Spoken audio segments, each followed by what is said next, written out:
Voici la présentation des standards de l'Aerox Challenge chez Manma le 14 juin. Concernant la première partie, pour la partie course, les deux partenaires doivent démarrer ensemble derrière la ligne et finir ensemble après la ligne. Les 1200 mètres correspondent à deux tours de 600 mètres à faire ensemble. Une fois arrivé, démarre la partie rameur. Le partenaire 1 peut s'installer, le partenaire 2 peut rester derrière.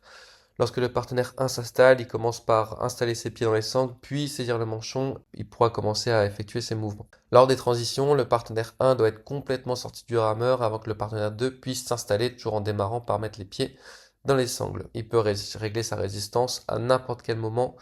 Une fois que c'est fait, les wall balls, on démarre face à la wall ball, on ramène la wall ball au niveau du visage et on se redresse complètement. Puis on effectue un squat complet, extension pour aller toucher la cible, W chez les femmes ou M chez les hommes, et dans tous les cas, ça doit toucher au-dessus des lignes qu'on peut voir à l'écran. La transition se fait lorsque la wall ball touche le sol. On peut la prendre au rebond, on peut la prendre quand elle est à l'arrêt, peu importe, tant qu'elle est contact au sol, puis qu'on se redresse complètement. Pour le vélo, même principe que pour le rameur, quand un partenaire s'installe, l'autre n'est pas en contact avec l'ergomètre. On peut régler la selle et on peut voir ici la bonne manière de régler la selle, c'est-à-dire en tirant le loquet vers le bas. Pour les lunges, on ramène le sac au niveau des trapèzes, on vient démarrer derrière la ligne, poser le genou et se redresser complètement pour valider la répétition. Les transitions se font à n'importe quel moment, le sac ne doit pas toucher le sol, donc doit toujours rester en suspension pendant toute la durée des lunges. Pour le ski, on démarre face au ski, les pieds sur la structure qui ne quittent jamais la structure, poignets vers le haut et on vient commencer à tirer. Lors des transitions, les poignets remontent et sont reposés en haut, elles ne sont pas lâchées au risque d'une pénalité. Pour le farmer carry, on démarre face au kettlebell, on se redresse et on vient effectuer des longueurs. Il est possible de marcher, il est possible de courir, les transitions se font à n'importe quel moment sans bascule des kettlebells.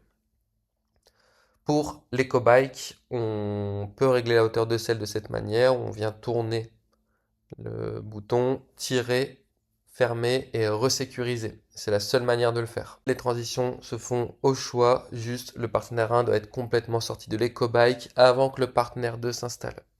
Une fois que c'est fait, on passe au burpee box jump. Pour les burpee box jump, on effectue un burpee, donc poitrine en contact visible avec le sol et monter sur boîte. Toutes les variantes sont autorisées. On peut descendre en step, remonter en step, monter sur la box en step, descendre en step. On peut faire des mix, on peut faire un burpee classique. On peut même trouver des variantes, peu importe, tant qu'on démarre avec la poitrine qui touche le sol, qu'on se redresse et qu'on saute sur la boîte et qu'on finit complètement redressé. Un lien sera mis avec l'ensemble des standards à consulter pour que vous soyez prêt le jour J. Merci.